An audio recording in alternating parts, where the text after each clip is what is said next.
You just need to have some more willpower. Stop eating, start exercising, and just focus. How many times has that bullshit information been given to you when you are on your weight loss journey? We are here to tell you that it's not about willpower. In fact, what you do need is support, structure, and emotional tools. Guess what? You're in the right place.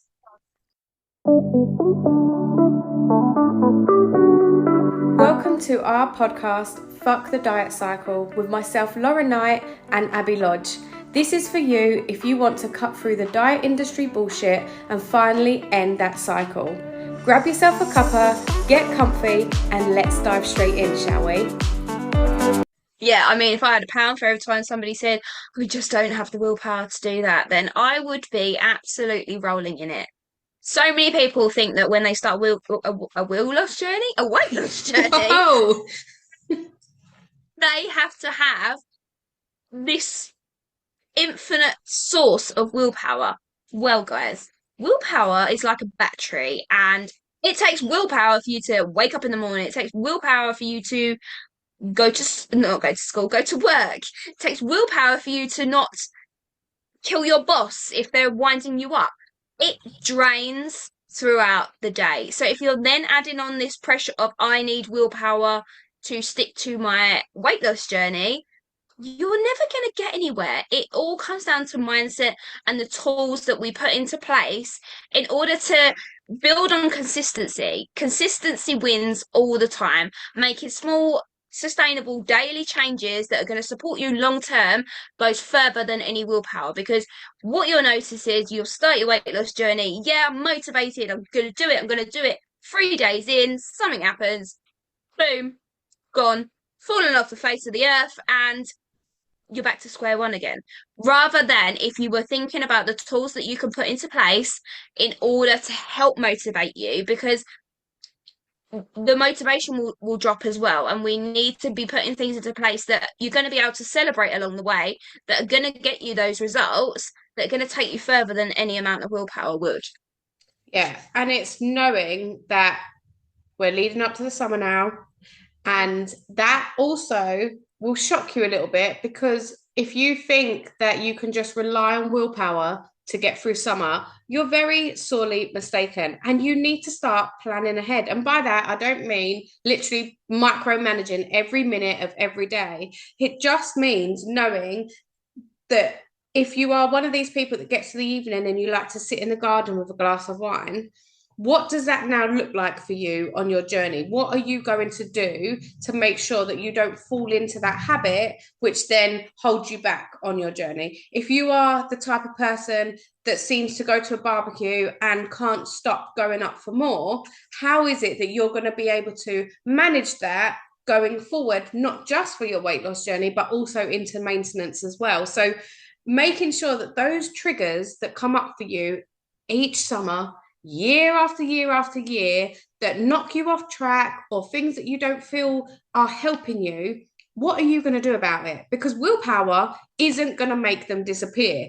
It's not about the willpower that makes our clients successful or made us successful. It was about the changes that we made with the tools that we've got. So, for example, if you are somebody that likes to go and sit in the garden in the evening and unwind, that's beautiful, getting outside in the nature, getting the sun on your skin. What can you do that doesn't revolve around drinking a glass of wine, for example? It could be that you go and take the mocktail out there. It could be that you replace it with colouring in. Maybe you're going to do an activity with the kids in the garden instead.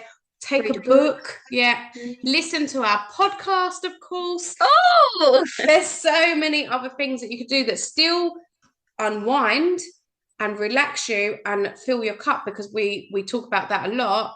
That doesn't have to involve consuming calories that, let's face it, you're using as a crutch to try and therapeuticize. That's a new word that I've just created, yourself. But you know what I'm going, you know where I'm going with that. yeah, and a lot of it is down to, like you're saying, like unwinding, like regulating your nervous system, because summer holidays, I don't know about anyone else, I'm naturally on fight or flight, like fighting my children and flying away from but you are, you're like het up and everything. And the thing that you've always like lent on, food, alcohol, things like that, it's a habit. It's that neural pathway has been carved. So it's about putting things into place that can help deviate around that are still gonna make you feel good and replace that habit. So I know for me, ice cream used to be like got hot ice cream, Yeah. that is just goes hand in hand. And I'm not saying you can't enjoy an ice cream. That is not what I'm saying. What I'm saying is you can't enjoy ice cream every single goddamn day, multiple ice creams every single goddamn day, but instead, making yourself a healthier option of like an ice lolly or a mocktail or things like that, or when you go, because I feel like whenever you go out, it's like you have to have an ice cream. Well, Mm. what is that ice cream actually achieving? What are you getting from that ice cream? If it's like a one-off thing, yeah, absolutely. But if you're going out multiple times during the week and you're always visiting the ice cream parlor, let's try and put things into place that you don't kind of go near the ice cream parlor. You don't put in like an activity or something that's better than sitting eating bloody ice cream that is overpriced for one and Mm. dead calories for two. And also that whole thing of, well, I got the kids an ice cream on a Friday after school, so I So I grabbed had to have myself one. one. Yeah. Do you actually really want the ice cream? Or is Mm. it just because the kids have got one? Because if you think about it, if you didn't buy the kids one, would you have bought yourself one?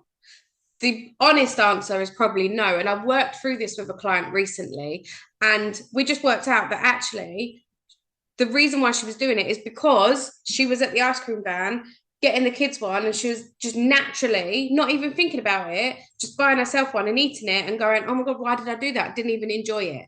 So it's about being mindful as well. Do I really want this? Is this worth it? And what could I do instead? Can you talk through, the other day you went outside and did some grounding work? Do you remember you said to me, Lauren, go outside and do Yeah, this?